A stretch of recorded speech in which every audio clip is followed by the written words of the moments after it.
Hello my lovely friends, welcome back to my channel Munmun ব্লগে সবাইকে স্বাগতম। আমি মুনমুন আবারও হাজির হয়ে গেছি তোমাদের সামনে একটা নতুন ভিডিও নিয়ে। ভিডিওটা স্কিপ না করে দেখতে থাকো, আশা করছি তোমাদের ভীষণ ভালো লাগবে। যদি ভালো লেগে থাকে অবশ্যই করে একটা লাইক করে দেবে, কমেন্ট করে আমাকে জানাবে আমার ভিডিওগুলো তোমাদের কেমন লাগছে। তো দেখো এখন বাজছে হচ্ছে কি রাত্রি 8টা, মানে সন্ধ্যে 8টা। তো আমরা রেডি হয়ে নিয়েছি, যাবো হচ্ছে কি পাড়ার শিব মন্দিরেতে। তো এই শিব মন্দিরটা আমাদের একদম পাড়াতেই। তো খুব বেশি দিন হয়নি, মানে এটা শিব মন্দিরটা প্রতিষ্ঠিত করেছে ওরা। তো যাই হোক, তোমাদেরকে দেখাচ্ছি গিয়ে। আজকে কিন্তু ওখানে কিন্তু মানে প্রচুর খাওয়া দাওয়া হবে, লুচি বোঁদে, তারপরে আলুর দম, ফুলকপি আলুর তরকারি এসব বলে গেছে। তো সেই জন্যই আমরা যাচ্ছি। আর আমার কর্তামশাইকে মানে যত রাজ্যের শীত ওকে ধরেছে, তো উনি আবার একটা সোয়েটার পরে নিয়েছে। তো এখন ঠিক আছে, তুমি যেটাতে কমফোর্টেবল সেটাই চলো। তো দেখো বেসিক্যালি আমরা চলে এসেছি শিব মন্দিরটাতে। এত সুন্দর সাজিয়েছে লাইট দিয়ে। দেখো এটা হচ্ছে গেটটা। আর এখন একটুখানি ফাঁকা, কেন বলো তো, লোকজন কম। কেন বলো তো, শিবকে নিয়ে আর কি একটা শিব আর পার্বতী সাজিয়েছে দুজনকে। তো তাদেরকে নিয়ে আর কি গোটা গ্রামটা ঘোরাচ্ছে। তো এক্ষুনি ওরা এসে পড়বে। তো আমরা একটু ওয়েট করছি কখন ওরা আসবে। আর দেখো মন্দিরটা কি সুন্দর করে সাজিয়েছে লাইট দিয়ে। আর খুব ভালো লাগবে জায়গাটা, মানে যদি তোমরা কোনো দিন আসো ভীষণ ভালো লাগবে জায়গাটা। এটা হচ্ছে আমাদের একদম মিহিজামি, মানে আমাদের পাড়ারই, আমার বাড়ি থেকে একটু দূরে। তো এখানে দেখো আমার মেয়েকে বললাম একটুখানি তুইও একটু ফটো তুলে নে, বন্ধুদেরকে দেখাবি। তো আর তোমাদের শিবটাকে দেখাচ্ছি। দেখো এই হচ্ছে গিয়ে শিব মন্দিরের মানে শিবটা। আর এই আমাদের সাইডে এইখানটাতে কী বলতো, অনেকগুলো ঠাকুর আছে, মানে মা কামাখ্যা আছে, তারপরে আর একটা শিব আছে, তারপরে মা কালী আছে। আর এই শিব মন্দিরটা মানে পাশেই এটা হচ্ছে নতুন করেছে। সামনেই দেখছো ষাঁড় বসে আছে, আর ভিড় দেখতে পাচ্ছ, দেখাতে পারছে না তোমাদের শিবটাকে।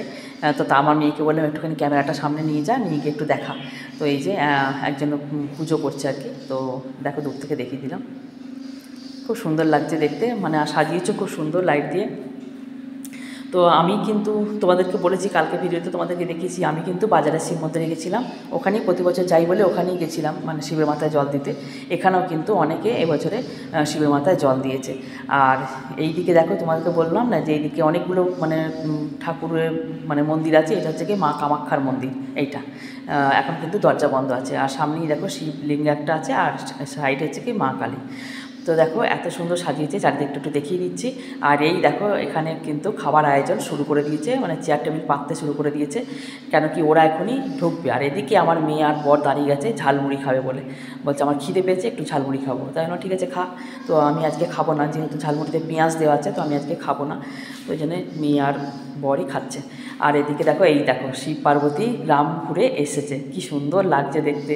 ছোট্ট ছোট্ট দুটো মেয়েকে সাজিয়েছে শিব আর পার্বতী। তো দেখো কি দারুণ লাগছে না? কেমন লাগছে কিন্তু কমেন্ট করে অবশ্যই বলবে শিব পার্বতীকে। আমার তো দারুণ লেগেছে। আর এদিকে দেখো খেতে বসে গেছে সবাই। তো আমার ইচ্ছে ছিল না খাবার, কিন্তু আমার বর আবার বলছে এতক্ষণ ধরে দান করিয়ে রাখলে, তো আমি কিন্তু একটুখানি খাবো, আমার খিদে পেয়েছে। তো ওইদিকে মাকে বসিয়ে দিয়েছি। তো মা অনেকক্ষণ থেকেই বলছে যে তোরা খাবি না, আমি একা খাবো, এমন তুমি খাও, আমরা দেখছি। তো যাই হোক, জায়গা নেই। তো আবার একজনকে বললাম, নীলুদাকে বললাম তো যে একটুখানি আসো, আমাকে একটা টেবিল এখানে পেতে দাও, আমরা 4 জন আছি। তো নীলুদা একটা টেবিল পেতে দিয়েছে। তো ব্যবস্থা করে দিচ্ছে মানে খেতে বসার জন্য। তো আমি, আমার বর আর আমার মেয়ে বসেছি। তো আরেকজন এই নীলুদার বউ এসছে। তো আমি বললাম যে ঠিক আছে কাকিমা তুমি বসো, আমি পরে বসছি। তো আমি আর বেশি খাইনি, তো মেয়েকে একটু খাইয়ে দিচ্ছিলাম। তো আমি তার থেকে একটুখানি খেলাম আর কি। তো হয়েছিল হচ্ছে কি লুচি, ফুলকপি আলুর তরকারি, আর হচ্ছে কি বোঁদে। এই হচ্ছে কি মেনু। তো এত ভালো লাগছে দেখে, কত লোকের সমাগম হয়েছে তোমরা দেখতেই পাচ্ছ, মানে অনেক লোকের কিন্তু খাওয়ার আয়োজন করেছে এখানে। তো যাই হোক, তো মোটামুটি খাওয়া কমপ্লিট হতে চলেছে এখনও পর্যন্ত। আমার বর বলছে আমি আর একটা লুচি নেবো। তো আমি বললাম ঠিক আছে নাও আর একটা লুচি। তো লুচি নিল। আমি বাড়িতে গিয়ে ভাত খেতে পারবে? তো বললো হ্যাঁ খেতে পারবো, এখন খেতে দেরি আছে। তো বোঁদের লুচি আর একটুখানি নিয়ে নিল। আমি একটু মেয়ের থেকে একটুখানি, মেয়েকে দেখো মেয়ে বলছে আমি নিজে হাতে খাবো না, তুমি খাইয়ে দাও।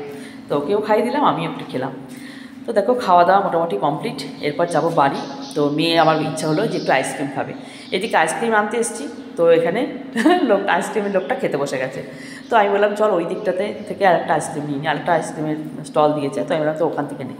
তো আমার মেয়ে বললো ঠিক আছে, এখান থেকে একটা আইসক্রিম নিয়ে তারপর খেতে খেতে চললাম বাড়ির দিকে। এখনও কিন্তু অনেক লোক খাবে, এই জাস্ট ফার্স্ট ব্যাচ শুরু হয়েছে আর কি, এখন প্রচুর লোক খাবে। তো এখান থেকে একটা আইসক্রিম নিয়ে নিলাম। তোর পছন্দ হয়নি আর কি আইসক্রিমটা, তো কী করবো, যেখানে যেরকম পাওয়া যায়। তো ঠিক আছে, এবার যাচ্ছি বাড়ি। তো আজকের মতো টাটা, সবাই খুব ভালো থেকো, সুস্থ থেকো, হর হর মহাদেব।